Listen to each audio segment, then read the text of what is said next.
आज से हम स्टार्ट करने जा रहे हैं फ्लूइड मैकेनिक्स। फ्लूइड मैकेनिक्स एक इम्पोर्टेंट सब्जेक्ट है किसी भी कॉम्पिटिटिव एग्जाम के पॉइंट ऑफ व्यू से भी। आज के इस लेक्चर में हम देखेंगे फ्लूइड मैकेनिक्स का इंट्रोडक्शन पार्ट। इसी के साथ हम इसकी branch fluid statics, fluid kinematics और फ्लूइड डायनामिक्स को भी डिस्कस करेंगे। इसके बाद दूसरा इस लेक्चर में हम देखेंगे कि फ्लूइड क्या होता है।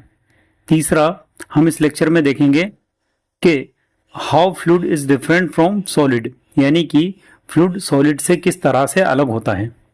और फोर्थ हम देखेंगे कि फ्लूइड को कंसीडर किया जाता है एज अ कॉन्टिनम, तो इसका क्या मतलब है।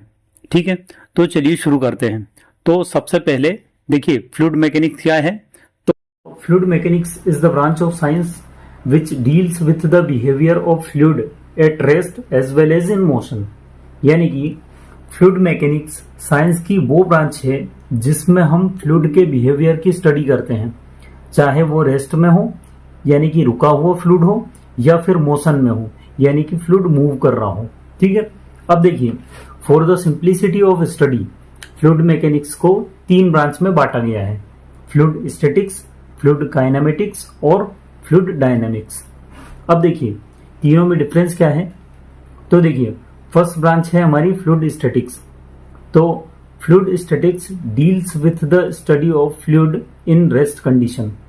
मतलब जब फ्लूइड रेस्ट कंडीशन में होगा यानी कि रुका हुआ फ्लूइड होगा, तब हम उसको डील करेंगे फ्लूइड स्टैटिक्स के साथ। ठीक है, दूसरी ब्रांच है हमारी फ्लूइड काइनेमेटिक्स।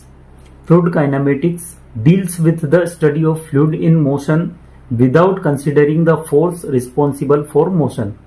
यानी कि फ्लूइड काइनेमेटिक्स में हम डील करते हैं उस फ्लूइड के साथ जो मोशन में हो। ठीक है, लेकिन याद रखिएगा हम उन फोर्सेस को कंसीडर नहीं करते जो फ्लूइड के मोशन के लिए रिस्पॉन्सिबल है।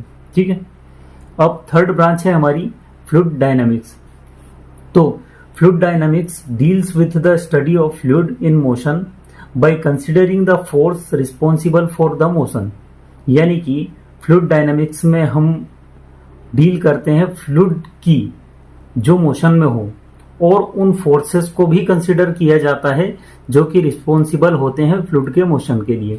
ठीक है, मतलब अगर फ्लूइड स्टैटिक कंडीशन में होए तो फ्लूइड स्टैटिक्स के अंदर आएगा, फ्लूइड मोशन में है और फोर्सेस जो कि रिस्पॉन्सिबल है मोशन के लिए उनको कंसिडर नहीं करते तो फ्लूइड काइनेमेटिक्स के अंदर आएगा, और फ्लूइड मोशन में है और रिस्पॉन्सिबल फोर्सेस को भी कंसिडर किया जाए तो फ्लूइड डायनामिक्स के अंदर आएगा। ठीक है, अब हम देखते हैं फ्लूइड क्या होता है। तो देखिए a substance which is in liquid और gaseous phase is referred as fluid.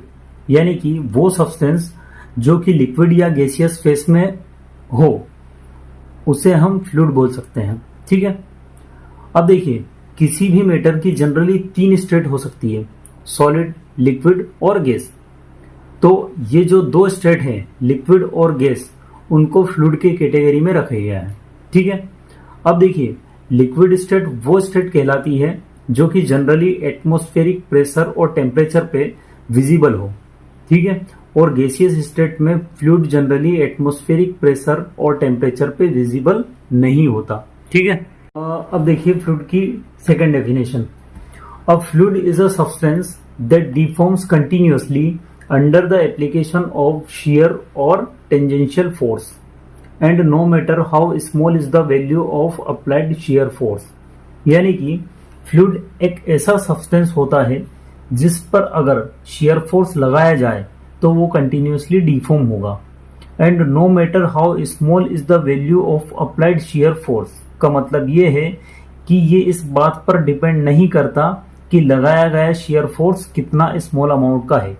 मतलब फ्लूइड एक ऐसा सब्सटेंस होता है जिस पर आप कितने भी स्मॉल अमाउंट का shear फोर्स लगाओ वो कंटिन्यूसली डिफॉर्म होगा ही होगा। ठीक है, this property of continuous deformation is known as flow property.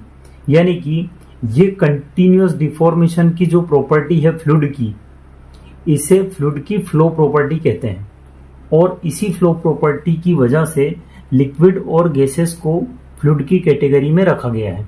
ठीक है, अब देखिए हमने क्या देखा है कि फ्लूइड एक ऐसा सब्सटेंस है जो कि कंटिन्यूअसली डिफॉर्म होगा under the application of shear force. Continuously deformation का मतलब है कि फ्लूइड कोई भी रेजिस्टेंस ऑफर नहीं कर रहा होगा डिफॉर्मेशन का under the application of shear force. ठीक है, मतलब मैं ये भी कह सकता हूं कि fluid does not show any resistance to the deformation under the application of shear force. अब देखिए शियर फोर्स या टेंजेंशियल फोर्स क्या होता है, तो देखिए टेंजेंशियल फोर्स या शियर फोर्स की एक सिंपल सी डेफिनेशन है, equal, opposite and parallel force को हम शियर फोर्स या टेंजेंशियल फोर्स कह सकते हैं।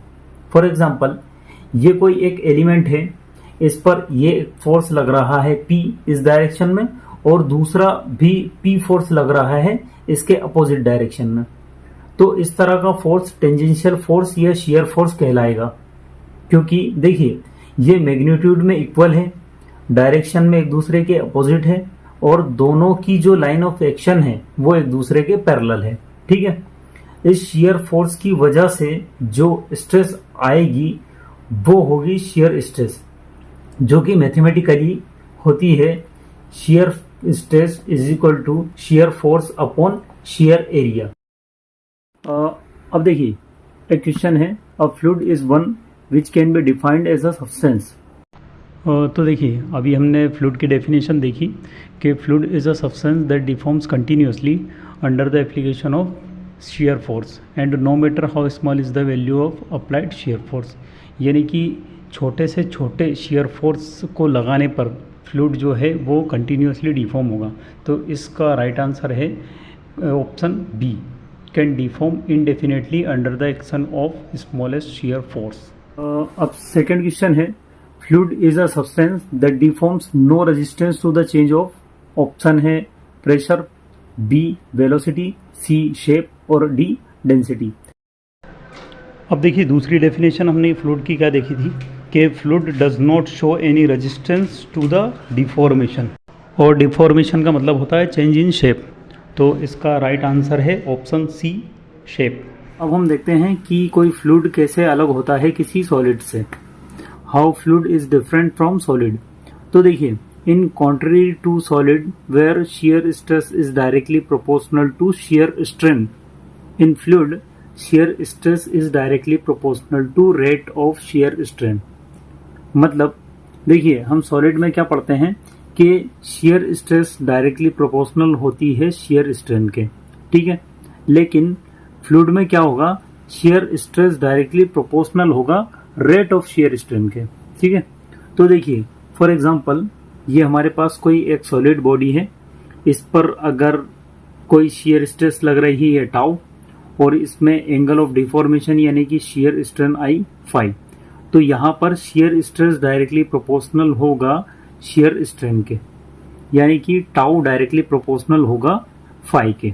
ठीक है, और अगर वहीं पर मैं किसी फ्लूइड पे शियर स्ट्रेस लगाऊं टाउ, तो वहां पर किसी पर्टिकुलर टाइम पे एंगल ऑफ डिफॉर्मेशन होगा फाई 1, सेकंड टाइम पे होगा फाई 2, थर्ड टाइम पे होगा फाई 3, और इस तरह से यहाँ पर कंटिन्यूसली डिफॉर्मेशन होगा।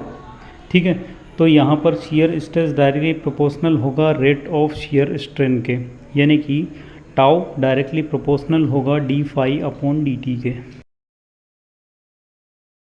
अब देखिए फ्लूइड को कंसिडर किया जा सकता है एज अ कॉन्टिनम। तो देखिए in macro system the intermolecular distance in fluid can be treated as negligible as compare to the dimension of system. Therefore the entire fluid mass can be treated as a continuous distribution of mass and this continuous distribution of mass of fluid is known as continuum. तो देखिए इसका क्या मतलब है कि for example ये कोई एक सिस्टम है, इसमें फ्लूइड रखा हुआ है, ठीक है, और इस फ्लूइड के ये मॉलिक्यूल्स हैं, ठीक है, तो जब इन मॉलिक्यूल्स के बीच की इंटरमोलिकुलर डिस्टेंस बहुत कम होगी सिस्टम की डायमेंशन के कंपैरिजन में, तब हम ये मान सकते हैं कि फ्लूइड के मास का जो डिस्ट्रीब्यूशन है वो कंटिन्यूअस है और इसे ही कॉन्टिनम कहते हैं।